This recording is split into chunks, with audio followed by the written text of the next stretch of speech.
Hi అండి, అందరికీ నమస్కారం. నేను మీ పవన టైల్స్ బై పవన ఛానల్కి స్వాగతం.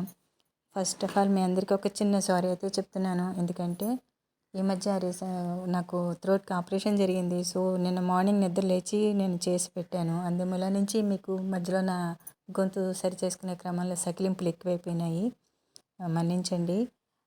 అలాగే ఇంక వాళ్ళ ఫైనల్ పార్ట్ అనమాట, ఇది లాస్ట్ పార్ట్ ఎండ్ అనమాట. ఇంక ఈ రోజుతోటి ఇది నచ్చిందంటే లైక్ చేయండి, కామెంట్ చేయండి, షేర్ చేయండి, అలాగే సబ్స్క్రైబ్ చేసుకోండి. ఫస్ట్ టైం చూస్తున్న వాళ్ళైతే సపోర్ట్ చేయండి ప్లీజ్. ఇంకా కథలోకి వెళ్ళిపోదాము.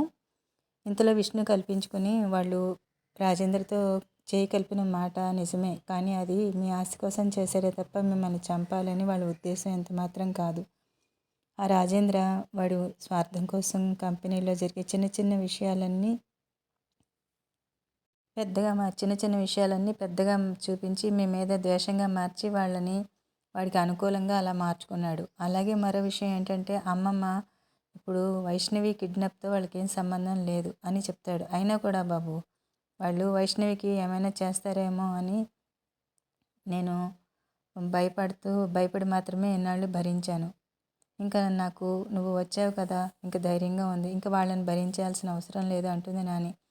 వైష్ణవి లేచి, నాని ఇప్పుడు వాళ్ళు ఎక్కడ ఉన్నారు అంటుంది స్థిరంగా. నాకు తెలియదు అంటుంది నాని అంతే స్థిరంగా. నాని, నా గురించి నీకు బాగా తెలుసు, చెప్పు వాళ్ళు ఎక్కడ ఉన్నారు అంటుంది. అప్పుడే తేరుకుని ఇంటికి వచ్చింది. మళ్ళీ ఏమవుతుందో అని చెప్తుంది నాని. వైష్ణవి వెంటనే వెళ్తుంది. విష్ణు కూడా వెనకాలే వెళ్తాడు, కానీ ఎక్కడా కూడా ఇన్వాల్వ్ కాడు. ఇదంతా కూడా వాళ్ళ ఫ్యామిలీ విషయం. చాలా సున్నితం అవడంతో అవసరమైన దగ్గర మాత్రమే వస్తూ చాలా వరకు దూరంగానే ఉంటున్నాడు. వైష్ణవి వాళ్ళని ఇంటికి తీసుకుని వస్తుంది. ఏం చేస్తున్నామని హాల్లోనే అటు ఇటు తిరుగుతున్న నాని వైష్ణవిని చూసి వాళ్ళని అడగడంతో లోపలికి రావడానికి అస్సలు వీలు లేదు అంటుంది వాళ్ళని.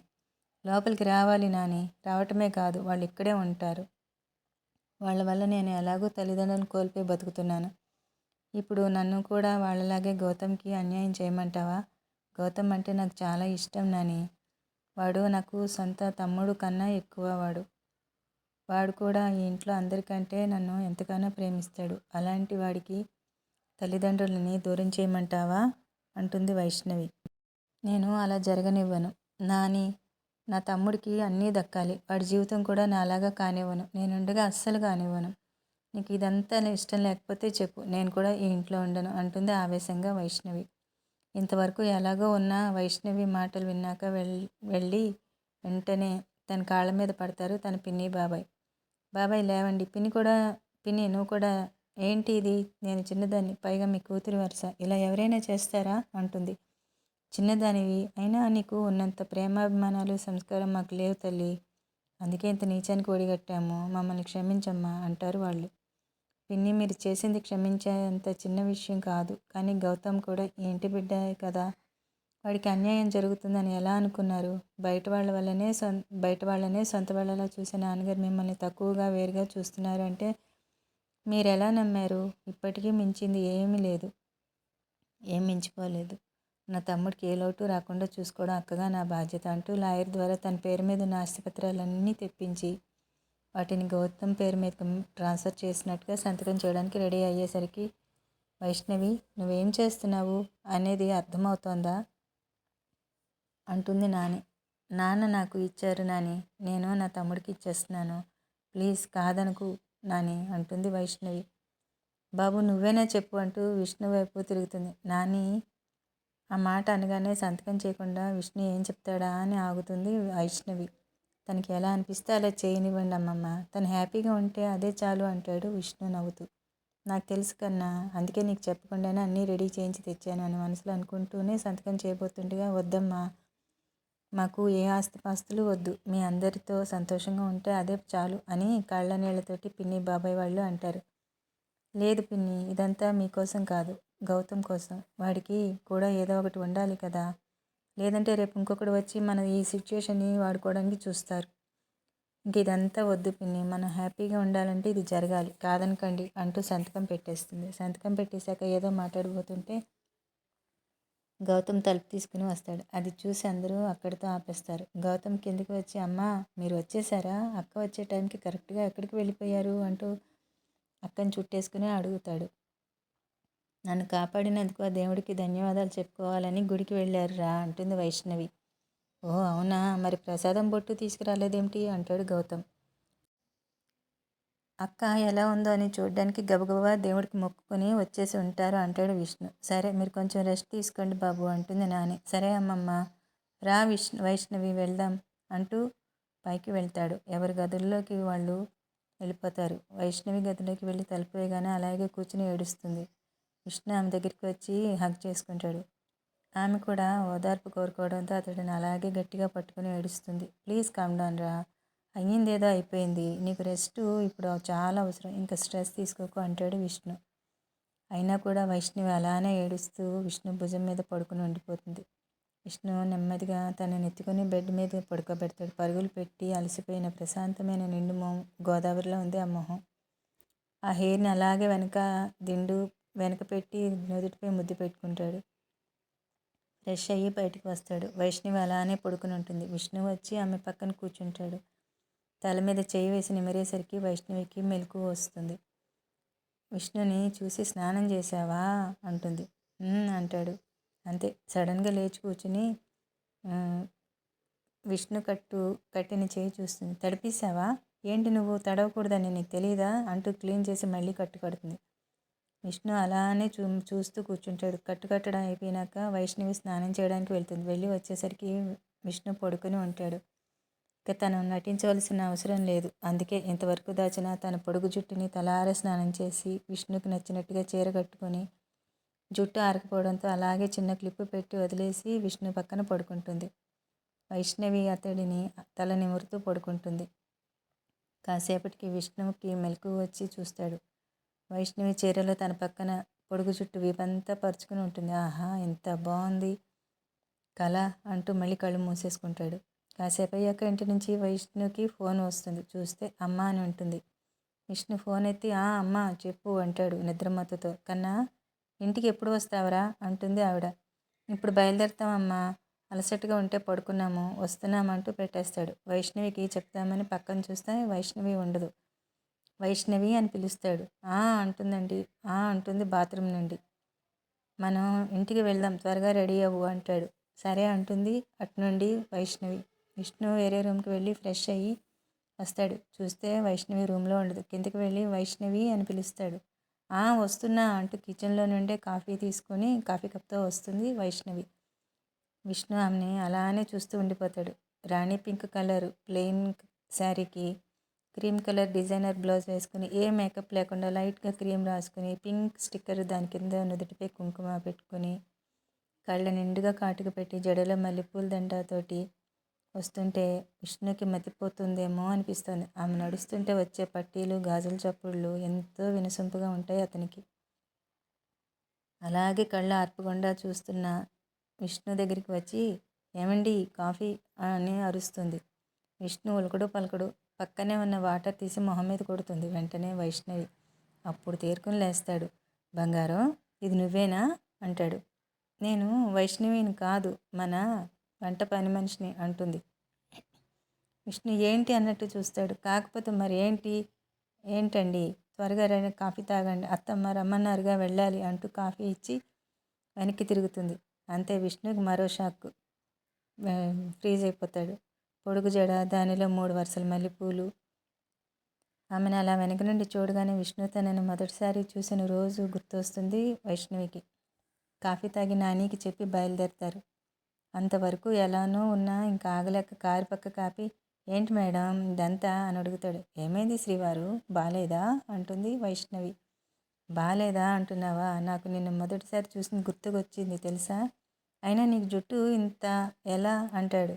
మారిపోయినట్టు ఉండటానికి అన్నీ దాచిపెట్టాను, అందులో ఈ జుట్టు కూడా ఒకటి. మా నాన్నకి నా జుట్టు అంటే చాలా ఇష్టం, అది ఎలా తీసేస్తాను, ఇప్పుడు ఇంకా నటించాల్సిన అవసరం లేకపోవడంతో నేను ఎలా ఉండాలి అనుకుంటున్నానో అలా ఉంటున్నా అంతే అంటుంది నవ్వుతూ. నీ జుట్టు అంటే నాకు చాలా ఇష్టం రా బంగారం.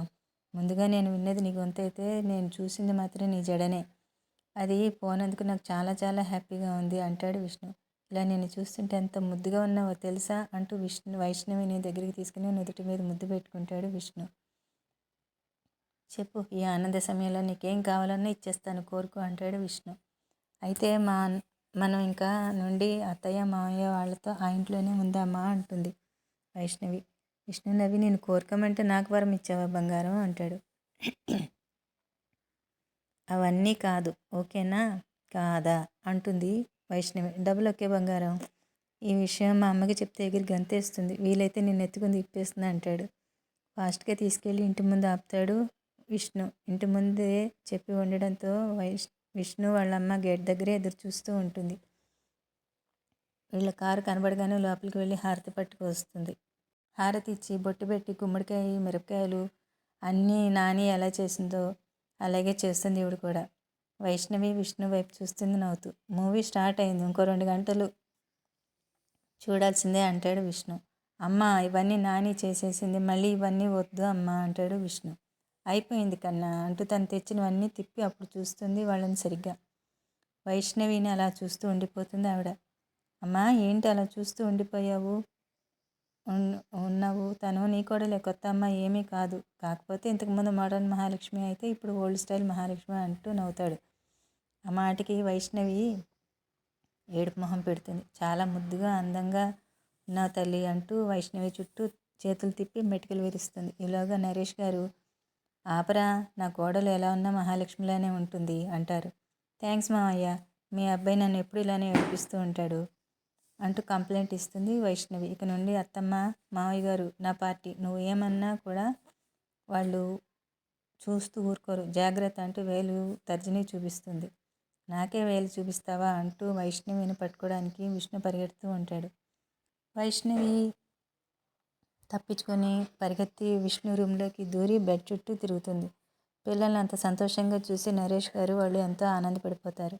ఇంతలో విష్ణు బెడ్ మీదగా వెళ్ళి వైష్ణవిని పట్టుకుని లాగేసరికి ఇద్దరూ కలిసి బెడ్ మీద పడతారు. విష్ణు గట్టిగా ఆమె చుట్టూ చేతులు వేసి పట్టుకుని అలాగే చూస్తాడు. విష్ణు వదులు, కింద అత్తమ్మ మావయ్య ఉన్నారు అంటుంది. అయితే ఇంకోసారి నాకు వేలు చూపిస్తావా అంటాడు విష్ణు. చూపించను, వదులు అంటుంది. సరే, పనిష్మెంట్గా ఒక ముద్దు పెట్టు, అప్పుడు వదులుతా అంటాడు విష్ణు. నో, నేను పెట్టను, ముందు వదులు. అయితే ఇలానే ఉండు, నాకేం ప్రాబ్లం లేదు అంటూ ఇంకా గట్టిగా పట్టుకుంటాడు. మొండివాడివి నువ్వు విష్ణు అంటూ బుగ్గపై ముద్దు పెట్టేసరికి విష్ణు పట్టు కొంచెం లూజ్ అయ్యేసరికి విడిపించుకొని పారిపోయి ఆగుతుంది. ఏంటి బంగారం, ఇంకోటి ఇస్తావా అంటాడు విష్ణు స్టైల్గా. ఇది ఏంటి ఇక్కడ ఉంది అంటూ వైష్ణవి చూసే వైపుకే చూస్తాడు విష్ణు. ఇది నాన్నగారి shield, ANR group of industries chairman ఇమ్మని వాళ్ళ ఎంప్లాయీస్కి ఇచ్చాను. ఇది ఇక్కడికి ఎలా వచ్చింది అంటూ విష్ణు వైపు తిరుగుతుంది. ఆ షీల్డ్ దగ్గరికి వెళ్ళి చూస్తుంది. తను ఆ చైర్మన్కి ఇచ్చిన లెటర్ కూడా ఆ షీల్డ్ కింద ఉంటుంది. విష్ణు, ఏంటిది, ఆ చైర్మన్ నీకు తెలుసా, అతనికి నీకు ఏంటి సంబంధం అంటుంది వైష్ణవి. చాలా దగ్గర సంబంధం ఉంటుంది అంటాడు విష్ణు. అవునా, ఎలా తెలుసు, నువ్వు అతన్ని చూసావా, నీకేమవుతారు అంటుంది. నీకు కూడా చూపిస్తాను రా అంటూ అద్దం ముందుకు వెళ్ళి చూడు అంటాడు. దేంటి ఇక్కడికి తీసుకొచ్చావు అంటుంది. తింగరదానా, తిన్నగా చూడవే అంటుంటే ఏదో ఆలోచన వచ్చిందనలా అంటే, అది నువ్వా అంటూ కళ్ళు పెద్దవి చేసి అడుగుతుంది. అవును, ఏఎన్ఆర్ గ్రూప్ ఆఫ్ ఇండస్ట్రీస్ చైర్మన్ను నేనే అంటాడు విష్ణు. అసలు ఏం జరిగింది సరిగ్గా చెప్పు అంటుంది వైష్ణవి. చెప్తా విను. నరేషు రాజేషు వాళ్ళు అన్నదమ్ముళ్ళు. పెద్దనాన్నకి సింపుల్గా బతకడం అంటే ఇష్టం, అందుకే ఆయన చాలా సింపుల్ లైఫ్ లీడ్ చేస్తున్నారు. నాన్నకి బిజినెస్ చేయడం అంటే ఇష్టం. నాన్న ప్రేమించి పెళ్లి చేసుకున్నారు. అమ్మ పేరు రాధిక. నేను పుట్టిన కొన్ని సంవత్సరాలకి అమ్మ చనిపోయింది. ప్రేమించిన అమ్మ చనిపోయినాక నాన్న చాలా డిప్రెషన్లోకి వెళ్ళిపోయారు. నన్ను పట్టించుకునేవారు కాదు. అమ్మని మర్చిపోవడానికి బిజినెస్నే లోకంగా మార్చుకుని దేశ విదేశాల్లో వాటిని విస్తరించారు. కానీ ఆ ప్రాసెస్లో నన్ను ఒంటరిగా వదిలేశారు. ఓసారి నరేష్ పెదనాన్న వాళ్ళు ఇంటికి వచ్చారు. నేను అలా లోన్లీగా ఉండడం చూసి నన్ను తీసుకొచ్చేశారు. పెదనాన్నకి ఎదురు చెప్పలేక నాన్న కూడా ఏమీ అనలేదు. పెదనాన్న వాళ్ళకి పిల్లలు లేకపోవడంతో నన్ను కన్న కొడుకు కన్నా ఎక్కువగా ప్రేమించారు. నేను ఇక్కడే నాకు నచ్చినట్లుగా చదివాను. కానీ కొన్నేళ్ళ తర్వాత నాన్నకి బాగాలేక నన్ను పిలిపించారు. ఆ తర్వాత ఆయన కూడా చనిపోయారు. అప్పుడప్పుడు వెళ్ళి అవన్నీ చూసుకుంటూ అక్కడ నమ్మకమైన వాళ్ళని ఏర్పాటు చేసి ఇక్కడ నుండి మేనేజ్ చేస్తూ నాకు నచ్చిన పని చేస్తూ అమ్మా నాన్నలతో ఉంటున్నాను అని చెప్తాడు. విష్ణు చెప్తూ మధ్యలో చాలా బాధపడతాడు. వైష్ణవి వెంటనే విష్ణుని హగ్ చేసుకుని, బాధపడకు, దేవుడు నీకు 2 అమ్మా నాన్నల్ని ఇచ్చాడు, బాధపడకు అంటుంది. అదేం లేదు, అదంతా అయిపోయిందిలే అంటూ కళ్ళు తుడుచుకుంటాడు. ఇప్పుడు అర్థమైంది, అందుకేనా ఆ రోజు ఆఫీస్లో వాళ్ళు అంతా ఓవరాక్షన్ చేశారు అంటుంది. ఆ మాటకి విష్ణు నవ్వుతాడు. అయినా నువ్వు ఇదంతా ఎప్పుడు నాతో చెప్పలేదు ఎందుకు అంటుంది మళ్ళీ. ఓ అదా, నేను ఎప్పుడూ దాన్ని నా లైఫ్గా మార్చుకోవాలని అనుకోలేదు. నేను ఎలా జీవిస్తున్నానో అది మాత్రం నీకు తెలియజేశాను అంతే. మనం వద్దనుకున్నా కూడా కొన్ని పనులను వదిలేయలేము. దానివల్ల వాటి మీద ఆధారపడిన ఎన్నో జీవితాలు మధ్యలో చిన్నాభిన్నం అయిపోతాయి. అందుకే నాన్నగారి తర్వాత వాటిని చూసుకుంటున్నాను. ఇంతలో కన్నా, టీ పకోడీ చేశాను, రండి తిందురుగాని అంటూ కింద నుండి విష్ణు వాళ్ళ అమ్మగారు పిలుస్తారు. వస్తున్నా అత్తమ్మ అంటూ పద అని ఇద్దరు మొహాలు కడుక్కొని కిందకి వెళ్ళారు. అందరూ సంతోషంగా సాయంత్రం నుండి రాత్రి వరకు మాట్లాడుకుంటారు. రాత్రికి గీత గారు వైష్ణవిని పిలిచి, తల్లి ఇదిగో ఫ్రెష్ అయ్యి చీర కట్టుకో అంటుంది. గ్రీన్ కలర్ శారీ మీద వైట్ కలర్ పువ్వులు ఉంటాయి. వైష్ణవి ఆ చీర కట్టుకుని వస్తుంది. గీతగారే నీట్గా జడవేసి 5 వరుసలు సన్నజాజి మాలలు పెట్టి గ్లాసులో బాదం వేసిన పాలు వైష్ణవి చేతికిచ్చి, తల్లి ఇప్పటి వరకు ఏం జరిగింది అన్నది వదిలేసి సుఖంగా ఉండండి. ఇంకా మీ మధ్య ఎలాంటి అపార్థాలు అనుమానాలు లేకుండా హ్యాపీగా ఉండండి అంటుంది ఆవిడ. అంతలో వైష్ణవి, అత్తమ్మ మీకు ఇదంతా అంటుంది. మీ నాన్నతో మాట్లాడానులే, అవన్నీ వదిలే, అబ్బాయి ఎదురు చూస్తూ ఉంటాడు, వెళ్ళు అంటుంది. సంవత్సరం తిరిగేలోపు పన్నెండు బిడ్డని ఇవ్వాలి అంటూ నుదుటి మీద ముద్దు పెట్టుకుని గ్లాస్ ఇచ్చి పంపిస్తుంది. చేతిలో పాల గ్లాస్తో వచ్చిన వైష్ణవిని చూసిన విష్ణు అలాగే చూస్తూ ఉండిపోతాడు. ఏంటి మేడం ఈరోజు ఇంతలా రెడీ అయ్యారు అంటాడు బెడ్ మీద స్టైల్గా పడుకొని. అన్నీ తెలిసి విష్ణు అలా అడగడంతో, అదా, మన కాంట్రాక్ట్ ప్రకారం నువ్వు నేను చెప్పింది వినాలి. సో నువ్వు నాకు సంవత్సరం లోపు బిడ్డనివ్వాలి, లేదంటే కాంట్రాక్ట్ క్యాన్సిల్ అనేసి చూపిస్తుంది. అంతే. విష్ణుకి తిక్కరేగి ఆ కాంట్రాక్ట్ తీసుకుని చింపి పారేసి ఆమెను లాగి గట్టిగా ముద్దు పెట్టుకుంటాడు. కొంతసేపటికి విష్ణు వదిలి, నీకు ఇష్టమేనా అని అడుగుతాడు ఆమెని. ఆ మాటకి వైష్ణవి దూరం జరిగి బాల్కనీలోకి వెళ్ళి విష్ణుకి ఎంతో ఇష్టమైన తన గొంతుతో పాట రూపంలో తన ఇష్టాన్ని తెలిపేలా పాడుతుంది. అలా చాలా సంవత్సరాలకి వైష్ణవి పాట విన్న విష్ణు తన మనసులో అతడి స్థానాన్ని తలుచుకుని ఎంతో సంతోషపడిపోతాడు. అలా అన్ని అపార్థాలు అనుమానాలు తొలగి వైష్ణవి విష్ణు ఇద్దరూ ప్రేమగా ఒక్కటవుతారు. వాళ్ళు పడుకునే ముందు విష్ణు అడుగుతాడు, నువ్వు ఇన్నేళ్ళు ఎందుకు పాడలేదు అని. దానికి వైష్ణవి, నా తల్లిదండ్రులు ఇచ్చిన జీవితంలో వాళ్ళే లేకపోవడంతో నా ఇష్టాలన్నీ వదిలేశాను విష్ణు. వాళ్ళు ఇచ్చిన ప్రాణం మన వాళ్ళ కోసం పోయింది. ఇది నువ్వు ఇచ్చిన ప్రాణం, ఇకపై నా జీవితం నీది. అందుకే నీకు ఎంతో ఇష్టమైన నా పాటని నీ కోసం పాడాను. బహుమతిగా ఇద్దామనుకున్నాను, ఇచ్చాను అంటుంది అతడి కళ్ళల్లోకి చూస్తూ. ఆ పాటతో మొదలైన వీరి ప్రేమ ఇప్పుడు అదే పాటతో జీవితం కూడా మొదలైంది వీళ్ళది. అలా వాళ్ళకి 12 బిడ్డ పుడతాడు. ఆర్యవర్ధన్ అనేసి పేరు పెడతారు ఆ బుడతడికి. వాడికి నామకరణానికి నాని ఆవిడ పేరు మీద ఉన్న ఆస్తిని అంతా కూడా బుడతడి పేరు మీద రాసేసి గిఫ్ట్గా ఇస్తుంది. నాని ఏంటి ఇదంతా అంటుంది వైష్ణవి. ఇది నాది, నాకు నచ్చిన వాళ్ళకి ఇస్తాను. నీకు నచ్చినట్లు చేసావు కదా, నన్ను మధ్యలో రానివ్వలేదు కదా, సో నువ్వు కూడా మధ్యలో కలుగజేసుకోకు అంటుంది నాని. అలా వాళ్ళంతా తమ మిగతా లైఫ్ని ఆనందంగా గడుపుతారు. ఫ్రెండ్స్, అయిపోయిందండి, సమాప్తం. సర్వేజన సుఖినో భవంతు, సమస్త సన్మంగళాని భవంతు. కథ నచ్చిందంటే లైక్ చేయండి, షేర్ చేయండి, కామెంట్ చేయండి. అప్డేట్స్ కోసం ఫాలో చేస్తూ ఉండండి. సబ్స్క్రైబ్ అయితే మర్చిపోవద్దు. Thank you for watching. Bye.